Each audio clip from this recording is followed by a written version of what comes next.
Hi there, production music contracts, what do you need to know? Well, I've got 7 years experience of signing multiple numbers of contracts with production music companies.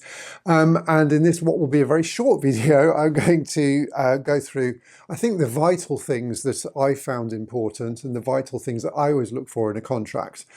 It will hopefully save you a lot of time, save you a lot of worry, and potentially save you signing things that perhaps you shouldn't really sign that aren't necessarily in the best interest for you as a composer.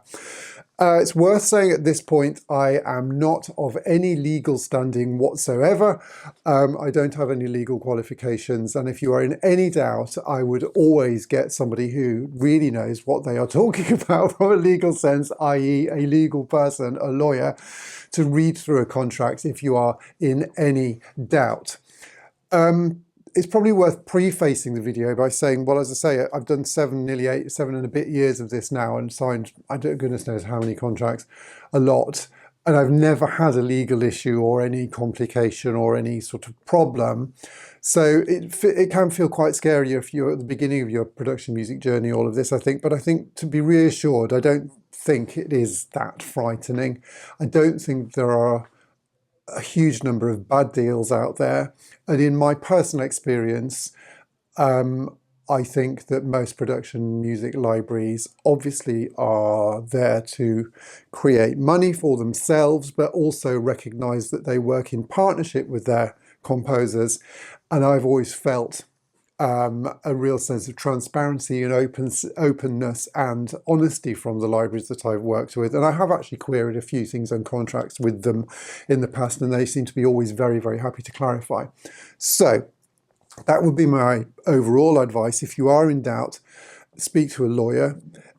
Also speak to the library itself if you need any clarification on what the contract is saying and you don't understand it. They should get back to you very happily and with a real sense of transparency and openness. If they don't, maybe that is a warning that maybe, you know, your gut instinct is correct and you may not want to go forward.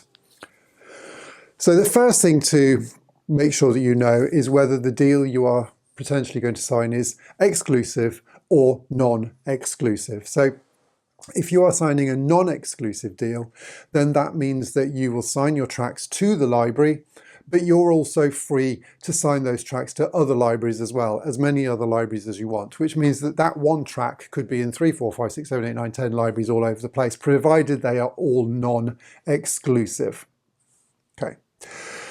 If you are signing an exclusive deal, it means that that one track you sign to that library and that library only.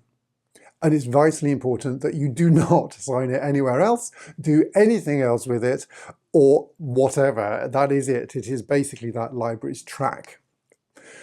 For what it's worth, I think, I might be wrong, but I think a lot of the exclusive libraries are not doing particularly well at the moment, particularly in the face of AI. I don't have any direct experience of that because 99% of my music is in exclusive libraries. But my feeling and the sort of feel in the industry, I think, is that things like places like Pond 5 and what was the other one? Audio, no, I can't remember what the other one's called, but Pond 5, for example, I think are possibly struggling in the face of AI. So maybe a non-exclusive library isn't the home for your tracks, but I would investigate that further. I don't have a huge amount of experience on that.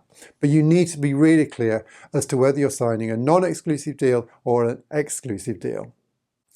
The other thing to work out from the contract is, are you going to get any upfront or consideration fees? Now, it's fairly unlikely that you will. It seems to be a fairly rare thing, but some libraries do pay you a per track upfront fee for writing the album before you get royalties or sync fees or anything like that.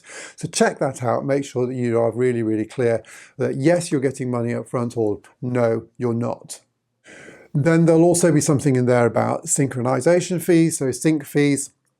And also, obviously, the most important thing is about the royalties, how the royalties will be distributed out. Now, traditionally, the publisher will get 50% of the of the royalties, and the composer will get 50% of the royalties.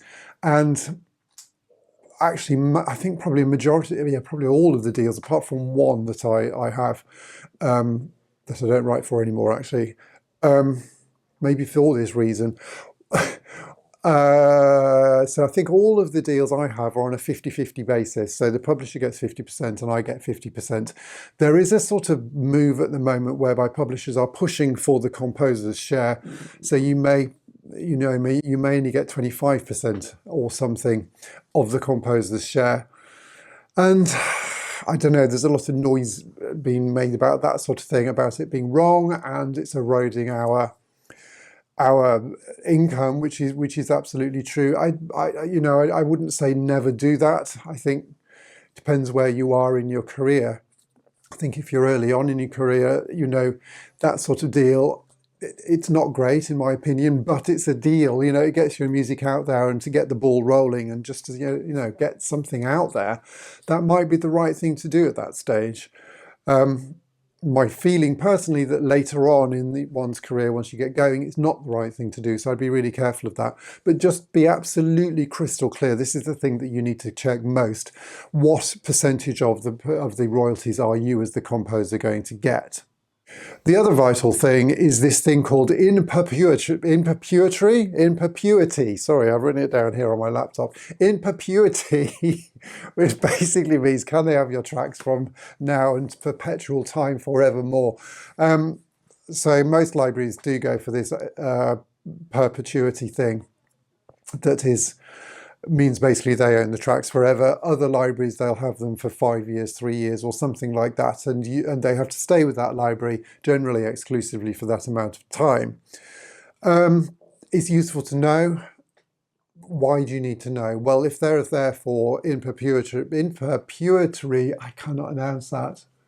Perpetuity, I don't know what it is, but whatever it is, perpetuity, I think that's what it is.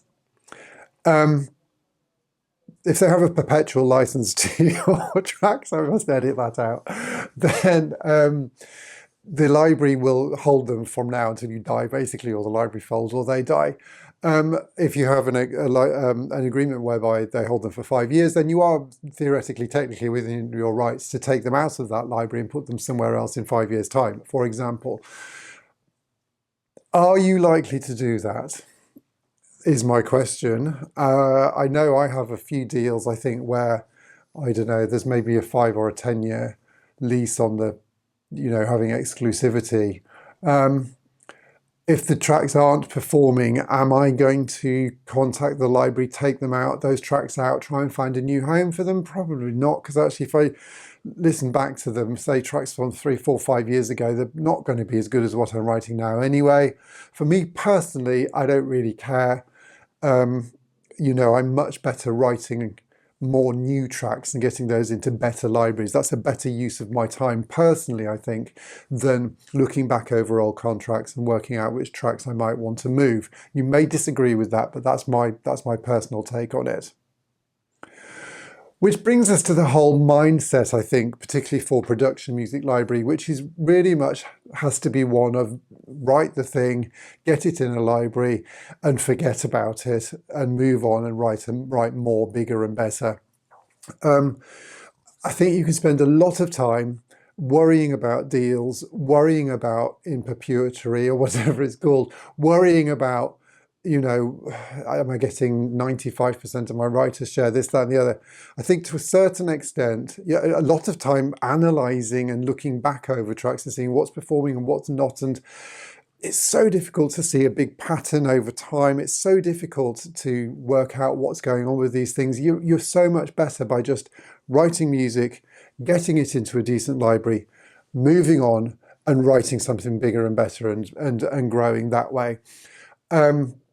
For me anyway. So, my 700 odd tracks are in libraries and to a certain extent they're forgotten about as far as I'm concerned. I'm not really interested in my old tracks. It's like planting little seeds. I've planted them, I've put some water on them, they're in good compost. If they grow up, they grow up, and if they don't, they don't.